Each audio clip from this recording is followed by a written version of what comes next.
the only son of Heinrich Stauffer, to his father's glorious throne arose.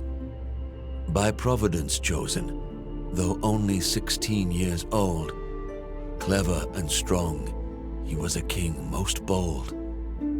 Challenges were plentiful, but his judgments full of wisdom. Soon many a vassal, duke, or lord swore fealty to his kingdom.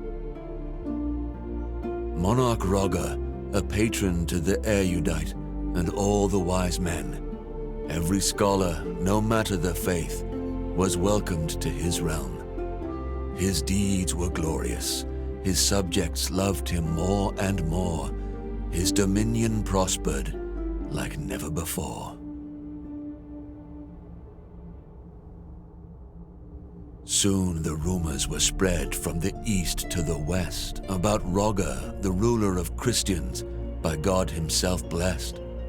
This praise reached Pope Gregory, but he froze, irked by hearing of another man as one God chose. Gregory's envy would lead to consequences most dire.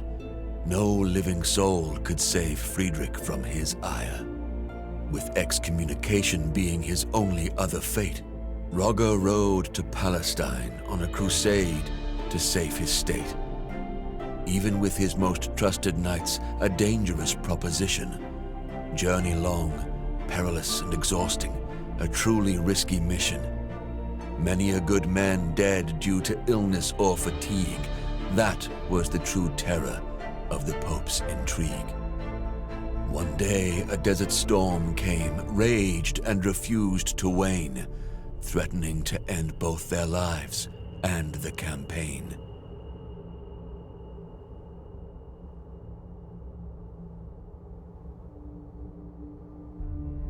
It seemed that for the Emperor's army all hope was lost. Sentries were ordered to find shelter, no matter the cost. At the last moment, the group's scouts spotted a cave. Though ominous and sinister, they must choose to be brave. Roger's men entered the grotto with uneasy feel, making camp in surroundings that were most unreal. Days went by, the storm unwavering, no sign it would clear. Friedrich and his chosen explored their shelter without fear.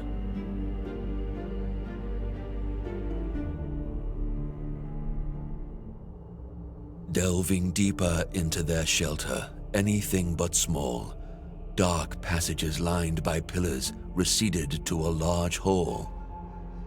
Friedrich and his company were men loyal and seasoned, but in their hearts was dread which could not be reasoned. Architecture meant not for living men, vast and bold, perhaps chiseled by some mysterious giants of old. Distracted from his reverie by a glimmer of light, Roger saw a part of metal buried in the sand upright. A machine, a gate, centuries old, with it he must return. What trove of lost knowledge from it could he learn? Friedrich, albeit short on time, researched that device. Its power to grant wisdom should more than suffice. Gate to the Temple of Wisdom, the device was now called. It would lead to understanding of deep truths unequaled. In much higher spirits, knights loaded the gate on the caravan, and once again their journey, their crusade has began. The dread lifted, resolve firmer than ever before, no longer fearful of what for them lay in store. No more was the journey punishment meant by the Pope. Now their quest was meaningful, their hearts full of hope. In the end, Roger gained control of Jerusalem without blood spilt, opened the Holy Land to pilgrims again, defensive walls rebuilt. City's crown rested on Emperor's noble head, With wise Sultan Al-Kamil he shared his bread. People sang only praise for their emperor once again. With glory and magnificence he continued his reign. Through the gate to the Temple of Wisdom, Friedrich often went. To learn its secrets, to further knowledge was his lustrous intent. He worked closely with those most loyal, those he chose. Thus, a new order of Knights Noble, Order of Justice, arose. Emperor Friedrich, always at their point, titled Grand Master, felt he did enough to sate Pope's anger, averted disaster.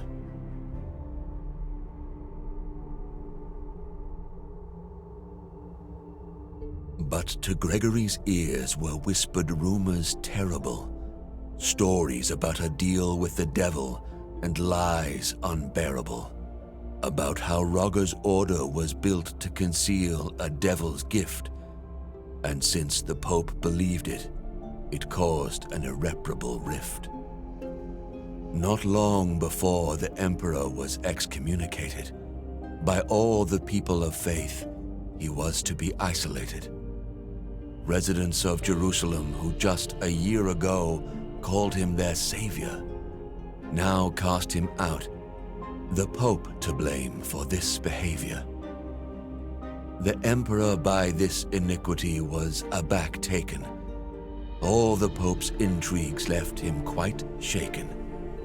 When he finally retreated to Italy and his throne, he lived for his order of justice and his land alone.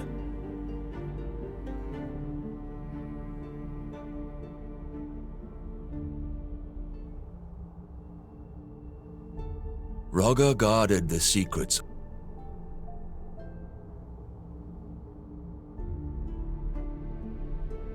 So it was created.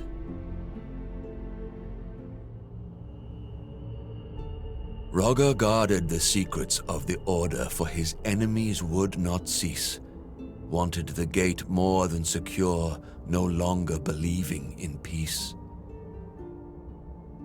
A plan born both from his genial mind and godly inspiration, to build a fortress for the order, to be held in awe by the whole nation.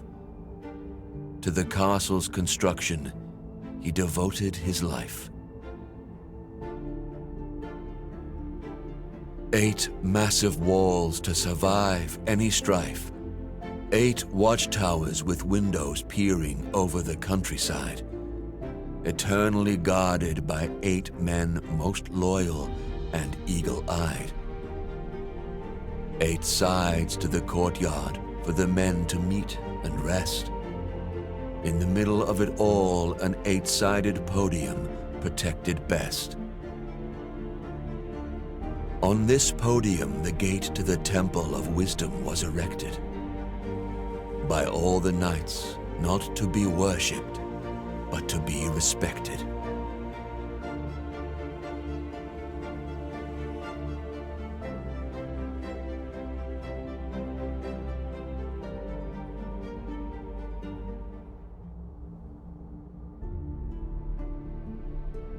So it was created, for both the lost and the wise it did shine.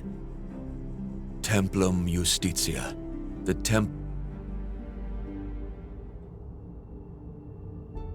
Rogger guard.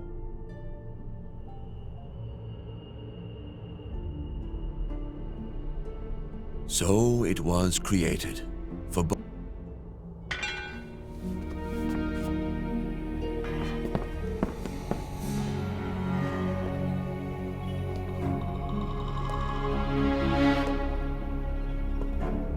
There he is! Look up! In the window, across the room!